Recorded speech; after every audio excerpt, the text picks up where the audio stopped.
یہ جو ہم اور آپ آج بے روزگاری میں اور مہنگائی کے اندر جی رہے ہیں، ہماری کمائی جو ہے دن بدن کم ہوتی جا رہی ہے، دن بدن ہمارا خرچہ بڑھتا جا رہا ہے اور کمائی وہی کی وہی ہے، ہمارے رزق کے اندر برکت نہیں ہے۔ اس کا ایک سب سے اہم ریزن وہ یہ ہے میرے بھائیوں کہ ہم مسلمانوں نے اللہ کی عبادت اور بندگی سے دوری اختیار کر لی۔ مسلمان اللہ کی عبادت و بندگی کو چھوڑ کر کے یہ سمجھتا ہے کہ میں دنیا کما لوں گا، اور مسلمان بولتے بھی ہیں، مسلمان یہ کہتے ہیں کہ بھائی نماز پڑھا تو ہو گیا، اگر تو مسجد میں جاتا آتا رہا تو ہو گیا، تو غریب کا غریب ہی رہتا، بھوکا مر جاتا۔ لوگ بولتے اگر اسلام کے مطابق آج چلیں گے تو کیا بھی نہیں بھوکے مر جائیں گے، کیا بھی نہیں ہے، اسلام تو رکھا سکھا ہے، نعوذ باللہ، ایسا بولتے ہیں۔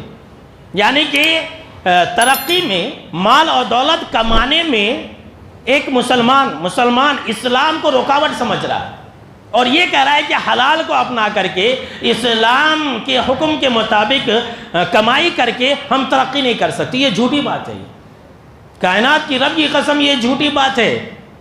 اسلام کو اپنا کر کے ہی ایک انسان ترقی کر سکتا ہے، نہیں تو کیا ہوگا، نہیں تو کیا ہوگا؟ سننا چاہتی ہیں تو سن لیجیے۔ اور اللہ نے قرآن مجید کے اندر فرمایا سورۃ طٰہٰ کے اندر کہ وَمَنْ أَعْرَضَ عَنْ ذِكْرِي فَإِنَّ لَهُ مَعِيشَةً ضَنْكَ، کہ جو میری عبادت سے منہ موڑے گا میں اس کی زندگی تنگ کر دوں گا۔ اللہ اکبر،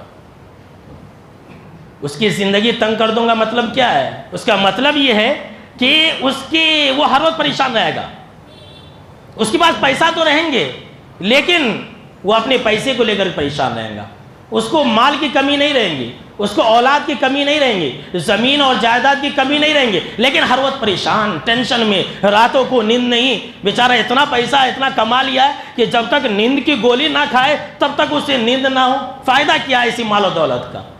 فائدہ کیا ہے کہ انسان مال و دولت کما لیا لیکن چین و سکون نہیں ہے۔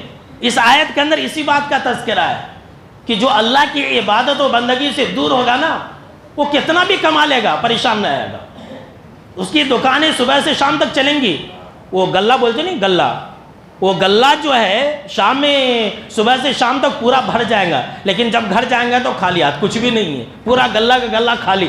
اگر ہم اور آپ یہ چاہتے ہیں کہ ہماری محتاجگی دور ہو، ہماری غریبی، ہماری بے روزگاری، ہماری مہنگائی ختم ہو، تو ہم اللہ رب العالمین کی عبادت کے لیے وقت نکالیں۔ یہ میں حدیث کی روشنی میں کہہ رہا ہوں۔